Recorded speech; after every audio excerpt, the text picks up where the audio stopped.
Creo que no se ve bien, pero vamos a ir a la palabra de Dios en Romanos capítulo 8, un versículo bastante conocido. Romanos 8, 28. Romanos 8, 28.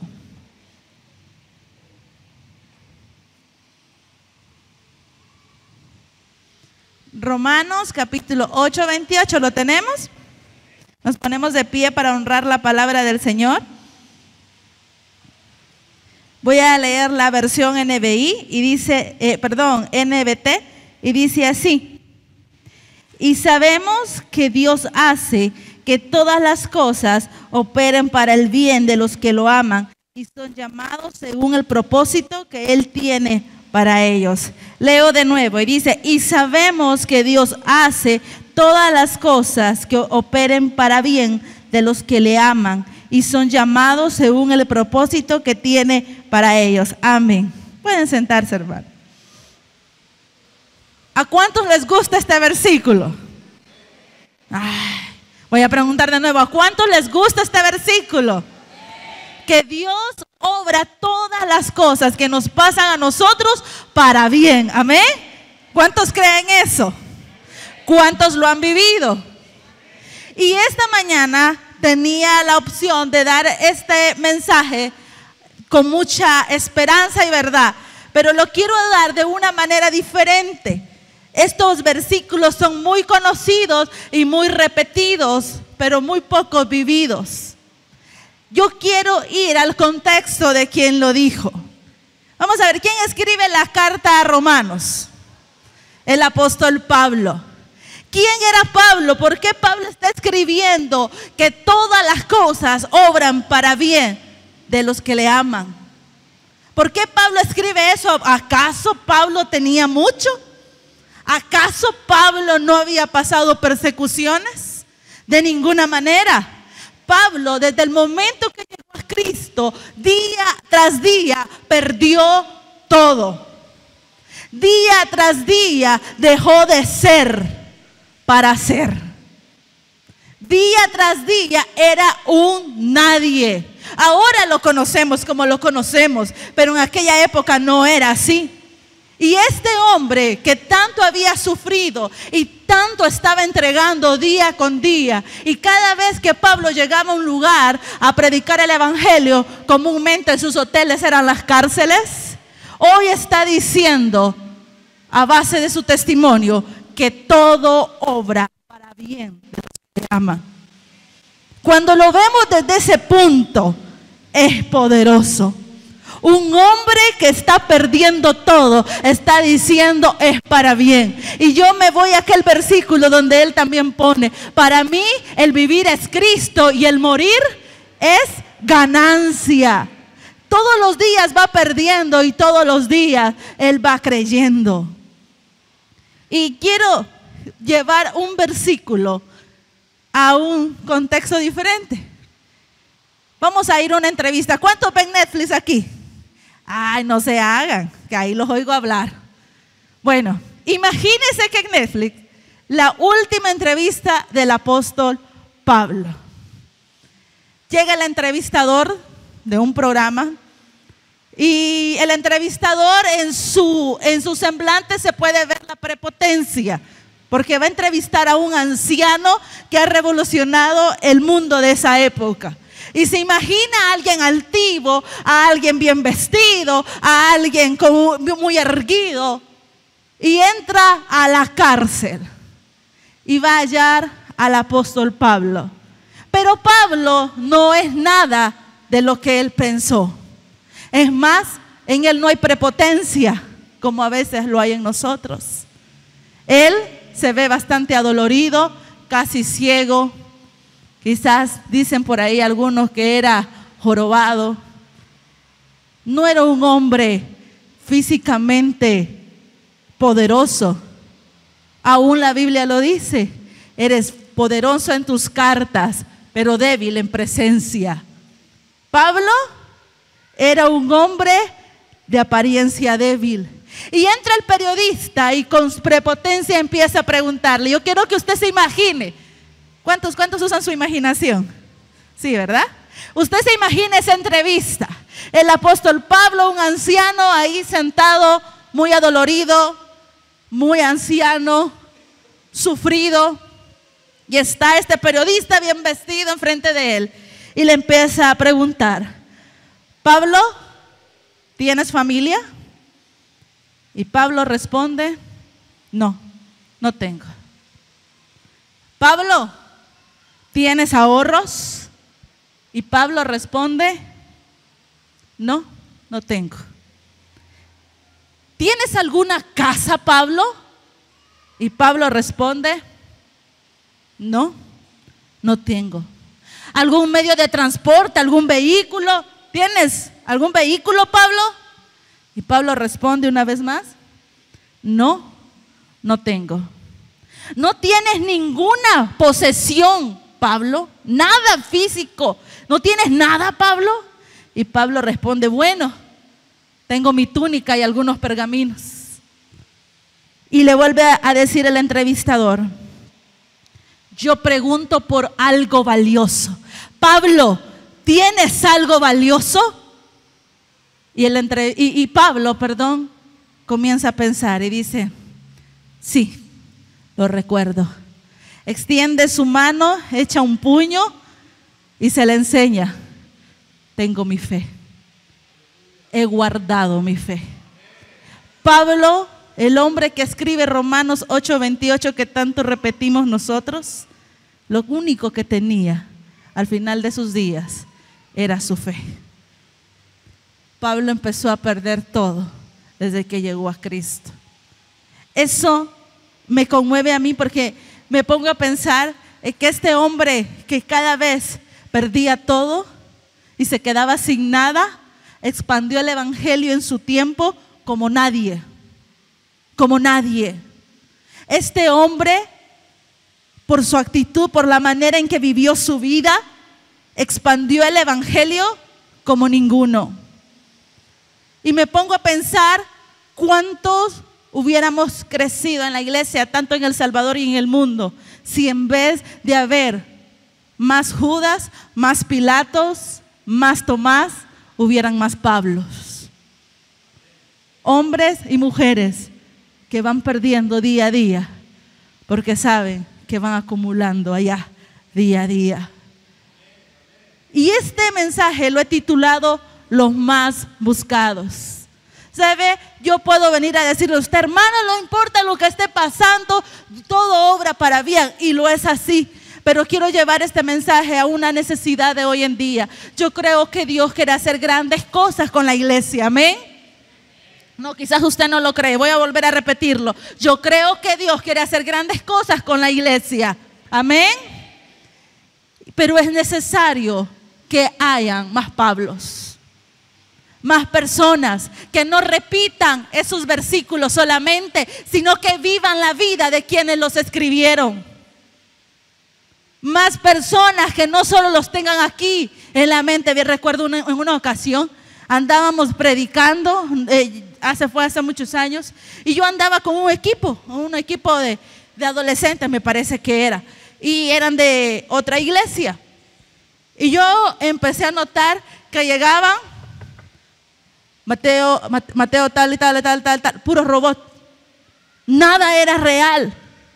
Nada era del corazón, nada era de la experiencia, nada era de sentémonos, hablemos.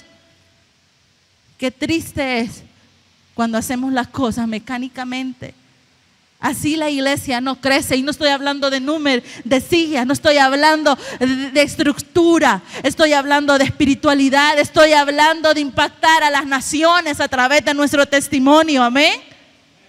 Es necesario que nosotros empecemos a vivir la vida de estos que escribieron las escrituras. ¿Quiénes hacen falta? ¿Quiénes son los más buscados de este momento en la iglesia? En este momento buscamos a Lucas. ¿Quiénes han leído el evangelio según Lucas? Un evangelio poderoso. ¿Sabe? ¿Quiénes son los Lucas buscados en este momento?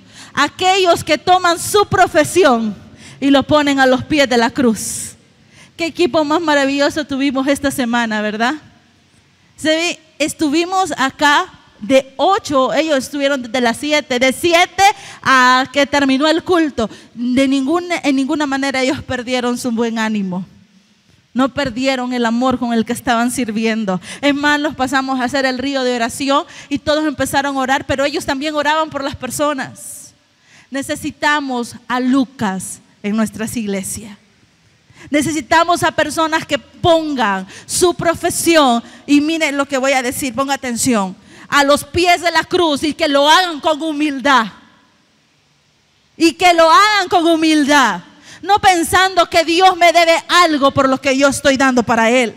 No pensando que las personas aquí me tienen que admirar y deber algo por lo que yo estoy haciendo para ellos. Lucas, ¿quién era Lucas? Fíjense que de todos los escritores bíblicos, Lucas marca la diferencia, porque Lucas es el único griego. Todos los demás son judíos. ¿Quién era Lucas que Dios decidió ponerlo en sus sagradas escrituras como uno de los autores? ¿Quién era Lucas? Lucas nunca escribió sobre él. Lucas escribe 2 libros acerca de Jesús y los principios de la iglesia y nada más. Nunca escribió sobre las aventuras de Lucas. De ninguna manera escribió acerca de quién lo salvó y el inicio de la iglesia. Necesitamos personas como Lucas que ponga su servicio a los pies de la cruz. Que digan: Señor, esto sé y lo sé por ti. Esto, mire, qué privilegio para aquellos que han podido estudiar, que han podido conocer algo. Ayer estábamos hablando con mi esposo y nos damos cuenta de que hay jóvenes en este tiempo que quieren y no pueden por los peligros que hay a veces en las escuelas. Es un privilegio el que usted tuvo. Póngalo a los pies de la cruz y hágalo con humildad. Amén. Necesitamos a gente como Lucas, que Dios toma y las pone en lugar donde no era para ellos según el hombre, pero sí según Dios. Dios conocía el corazón de este hombre. Este hombre, siendo lo que era, tomó su carrera y empezó a seguir a Pablo. Empezó a seguir a Pablo y a escribir paso a paso lo que pasaba con la iglesia. La iglesia necesita hombres y mujeres como Lucas, que entreguen lo que saben y lo que tienen a los pies de la cruz. Jóvenes, estudien. Los jóvenes que están, les pedimos que estudien, que se preparen y lo pongan a los pies de la cruz. Recuerdo en la iglesia, tenía una muchacha. Cuando yo llegué, ella era una niña apenas, como de 12 años. Pero pasaron los años y ella creció y de repente salió de bachillerato y le tocaba ir a la universidad. Y nosotros vivíamos en un pueblo en Chalatenango y ella tenía el sueño de ir a la Universidad Nacional allá en San Salvador. En Chalatenango no hay muchas universidades. Y sus papás eran un poco, no adinerados, pero sí podían cubrir eso. Ella hizo los exámenes y bueno, para la gloria de Dios quedó. Y yo decía en mi mente: ay, se me va a ir. Porque esa niña me ayudaba como nadie. Ella a los 14 años aprendió a manejar y cuando era evangelismo, esa niña andaba para arriba y para abajo conmigo. Había que hacer limpieza, ella estaba ahí. Había que hacer un mural, ella estaba ahí. Ella estaba en todos lados. Y cuando ella se iba, yo dije: bueno, me quedé sin Rocío. Rocío se llama. Y recuerdo yo que ella empezó a estudiar. Empezó a estudiar Derecho. De lunes a viernes estudiaba en San Salvador. El viernes en la noche ella se venía en carrera para el culto. Sábado lo pasaba todo el día viendo qué hacía en la iglesia. El domingo servía todo el día. Hasta que una vez a los 2 años me dijo: yo quiero crecer más en Cristo, ¿puedo ir al bíblico? Y yo le dije que sí, que fuera.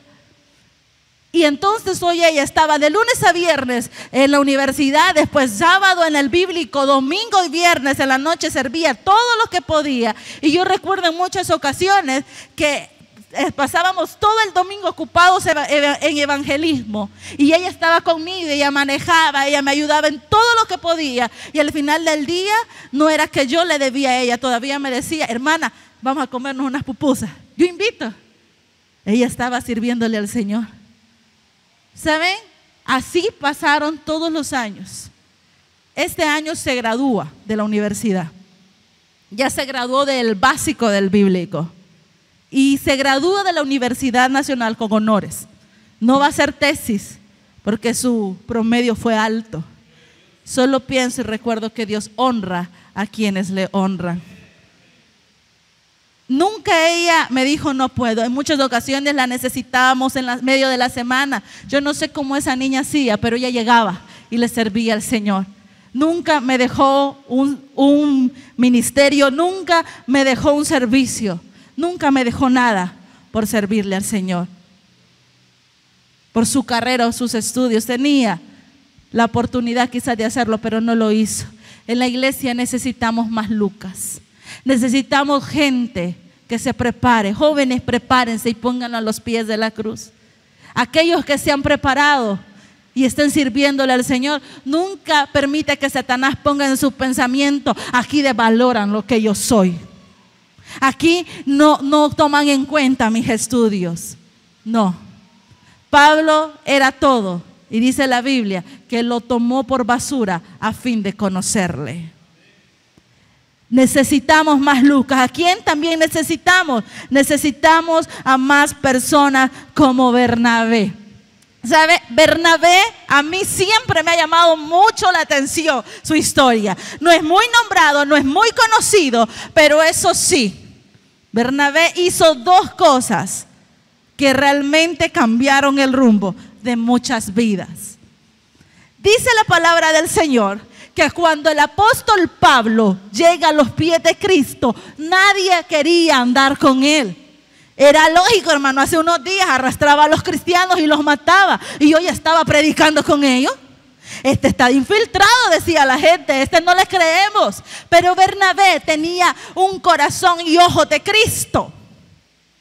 Bernabé le dio la oportunidad al apóstol Pablo para andar con él, y fue con él al primer viaje misionero. Pero no solo fue Pablo y Bernabé. Dice la Biblia que se llevaron a Juan Marcos. Juan Marcos era un muchacho y de ahí parten a Chipre a un viaje misionero. ¿Cuántos han ido a viajes misioneros alguna vez? Una emoción, es algo lindo. Y ellos fueron a un viaje misionero. Algo pasó en el camino que Juan Marcos dijo: esto no es para mí. Y se regresó como un vil cobarde. Y dejó a aquellos dos a medio camino. Aquellos continúan su viaje, lo terminan y vuelven donde empezaron. Y ahí estaba Juan Marcos. Y cuando van a empezar el segundo viaje, Juan Marcos dice: yo quiero ir. Pablo, siendo muy estricto, con un temple muy fuerte, dijo: no. Punto y no. Por cobarde, no sé si dijo eso, pero quizás sí. No va y no va. Pero Bernabé, que era el hombre de las segundas oportunidades. Gracias, hermano. Que era el hombre de las segundas oportunidades. Le dijo que sí, que lo llevaba. Y dice en la Biblia que hubo una discusión no pequeña entre ellos dos. Tanto así que Pablo y Bernabé se separan. Bernabé va con Juan Marcos, y Pablo va con Silas, por dos rumbos diferentes. Bernabé es el hombre de las segundas oportunidades. Bernabé es aquel que mira más allá del error pasado. Y dice la palabra del Señor que algo pasó en el camino, porque la palabra del Señor, hay un evangelio llamado el Evangelio según Marcos.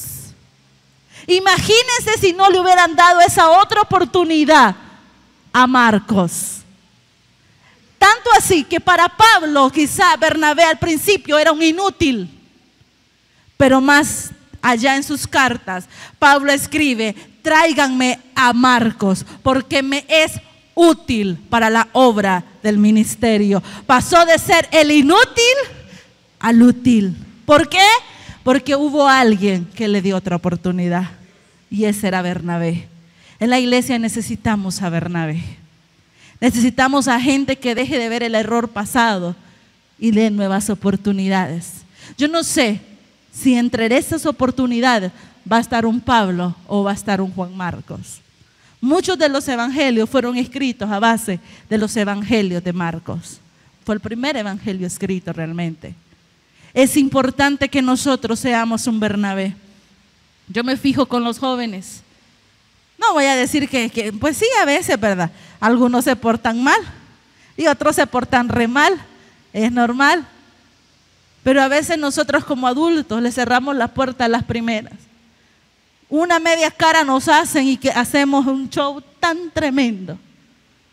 Hermano, a veces allá afuera el diablo nos ha tratado a patadas. Y aquí queremos que nos trate como ángeles. Téngale paciencia, amén. Téngale paciencia y ámelos.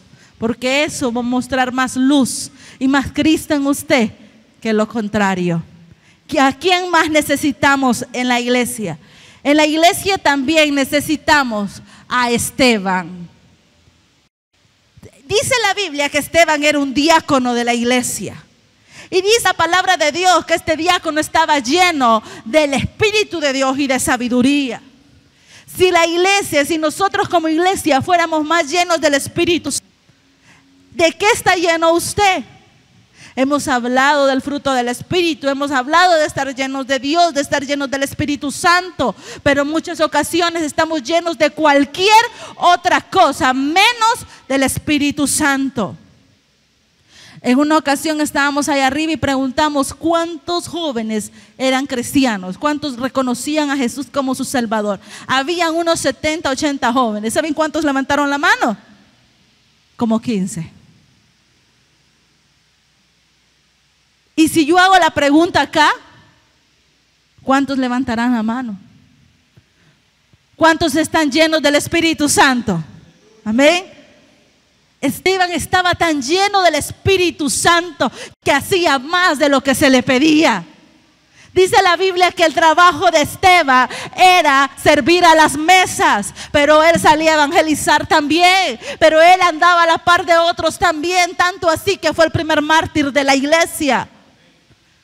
Qué tremendo es cuando una persona apenas hace lo que se le pide. Tan poco de Dios en ellos. Tan poco de Dios. Cuando uno está lleno del Espíritu Santo, uno quiere servirle al Señor, uno encuentra su gozo en el servicio. ¿Sabe por qué? Porque somos deudores de Dios, amén. Yo soy deudora de Él, Él no me debe nada por servir. Yo recuerdo cuando yo estaba en Paraguay, las hermanas me decían, hermana, Dios le va a pagar por separarse de su esposo, por venir a fundar acá la iglesia. Yo le decía, hermana, discúlpeme, a mí Dios no me debe nada, yo siempre le deberé a Él. Usted siempre le deberá a Dios. ¿Cuántos aquí son buenos? Levante la mano los que se sienten buenas personas. Qué bueno. Voy a decirle una cosa, mentira, usted no es bueno. Dice la Biblia, y eso sobrepasa cualquier pensamiento, no hay bueno ni aún uno. Usted y yo somos malos, amén. ¿Cuántos malos hay acá? Que le pedimos perdón al Señor, amén. Y queremos ser transformados hasta el día que Él venga y termine lo que empezó en nosotros. Si usted se siente bueno por hacer algo en la iglesia, quiero decirle que está equivocado. No somos buenos. No hay uno buena gente acá. Bueno solo el Señor, amén. Tenemos tantos problemas. ¿Cuántos tenemos problemas con nuestro carácter? Vale, no levanto la tos porque tengo el micrófono, ¿verdad? Pero Dios nos ayuda, amén. Y nos tiene paciencia.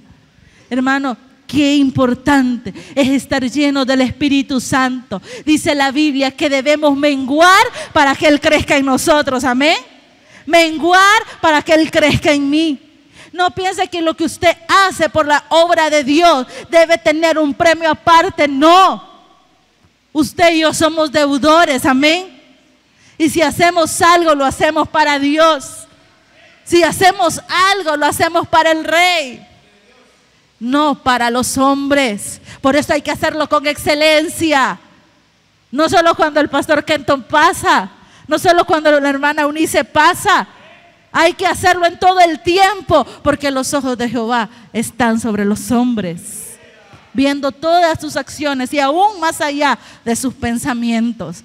Bien decía el salmista David: aún no está la palabra en mi boca y aquí tú la conoces toda.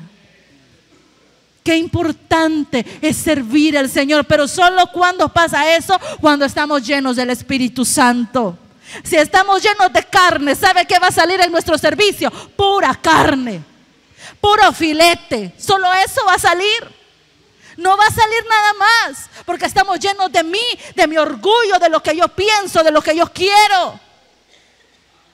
No de lo que Dios quiere en mi vida. El apóstol Pablo decía: con Cristo estoy juntamente crucificado, ya no vivo yo. Ya no importa, es que yo pienso. Es que no importa lo que usted piensa. Es que yo digo, es que no importa lo que usted diga. Es que ya no vivo yo. Es Cristo el que vive en mí. Y decía Pablo: y lo que vivo ahora en mi carne, lo vivo en la fe del Hijo de Dios. ¿Saben por qué? Porque Él me amó y se entregó a sí mismo por mí. Por eso lo que yo digo, piense o quiera, no importa. Ya no vivo yo. Esteban estaba tan lleno del Espíritu Santo, tan lleno de sabiduría. ¿Cuántos han leído la palabra esta semana? Fuera de la iglesia, conste.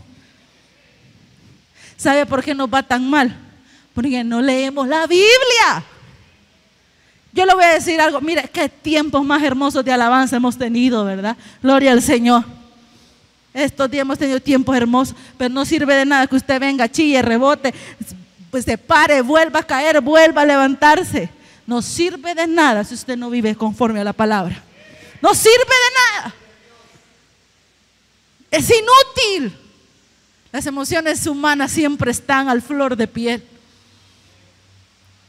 Qué importante es vivir conforme a la palabra. Y ahí me está diciendo amén, pero ¿sabe qué? No ha leído la Biblia en la semana.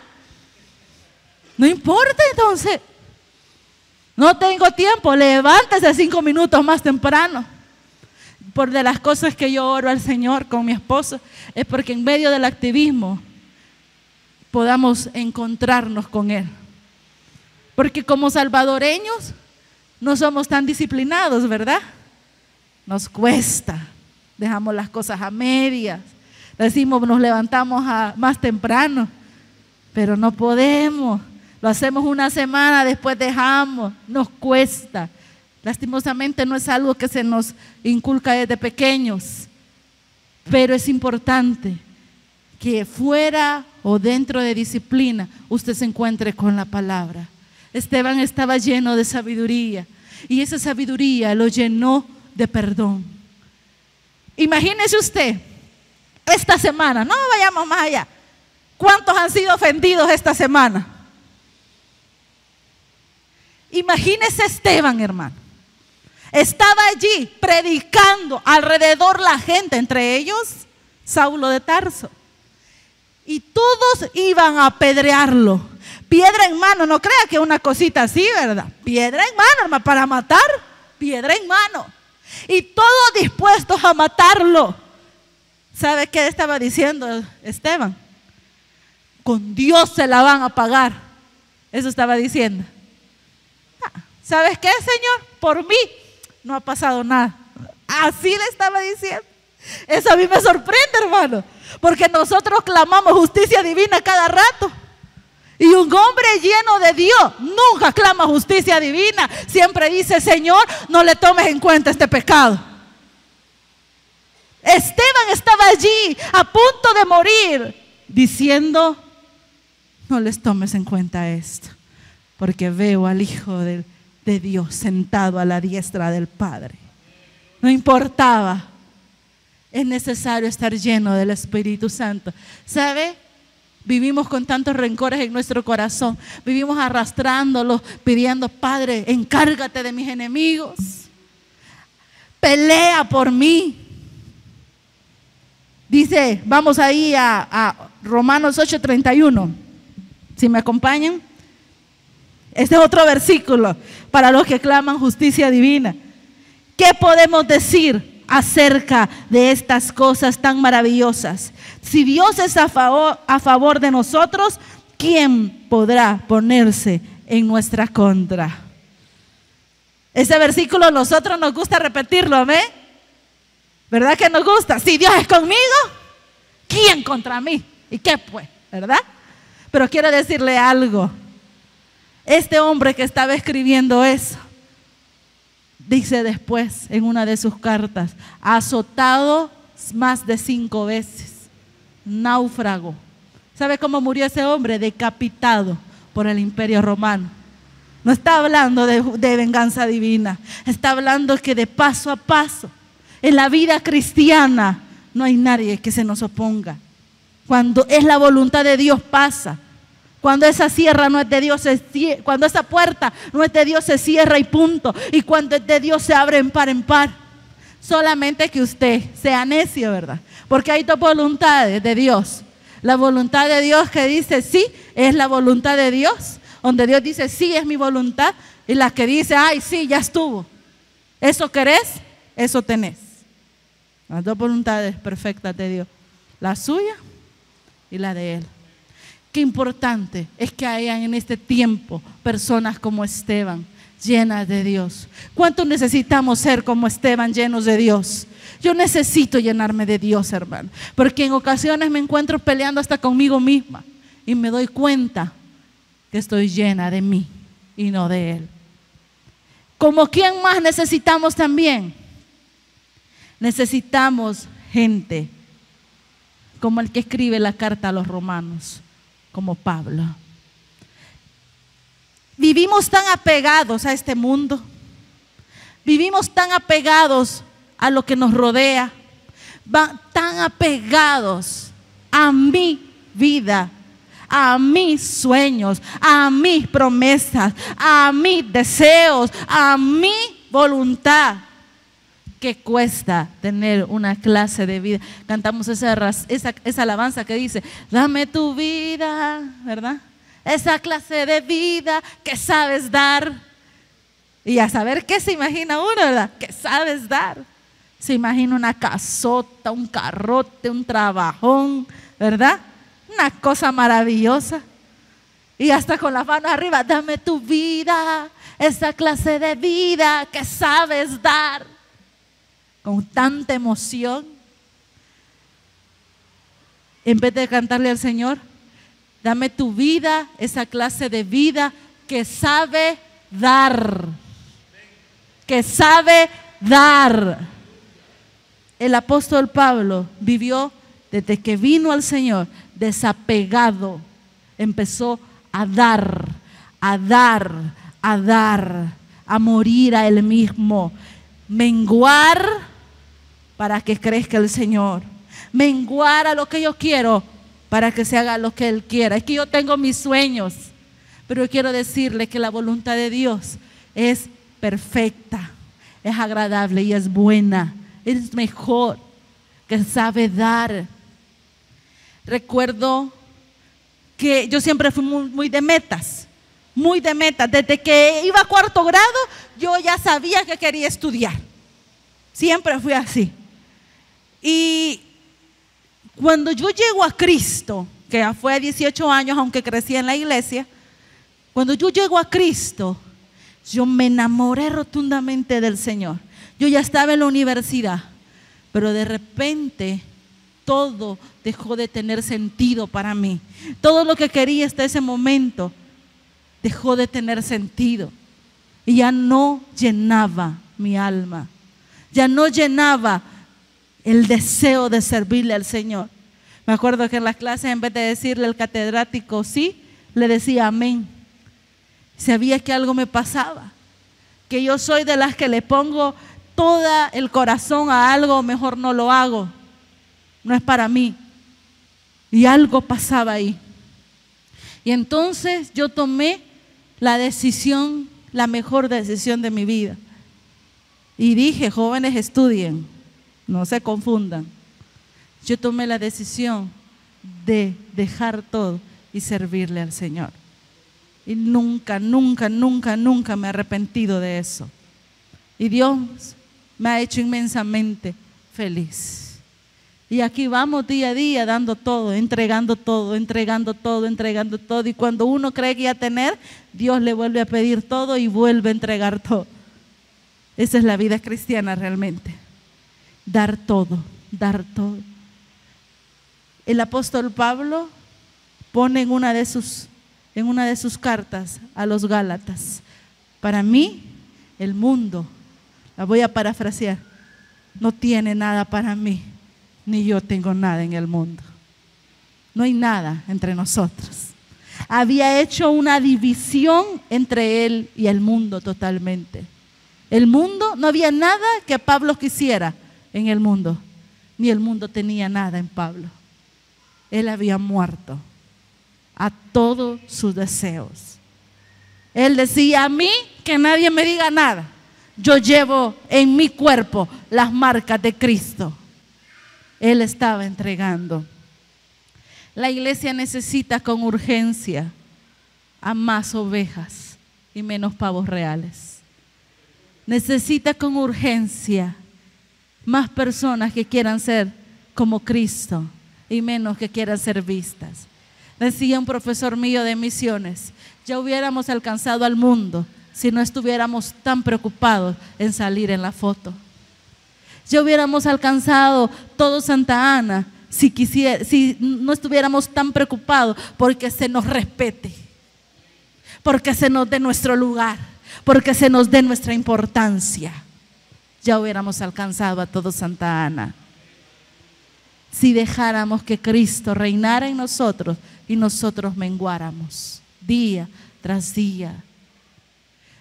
¿Dónde está? Yo quiero que cierre sus ojos.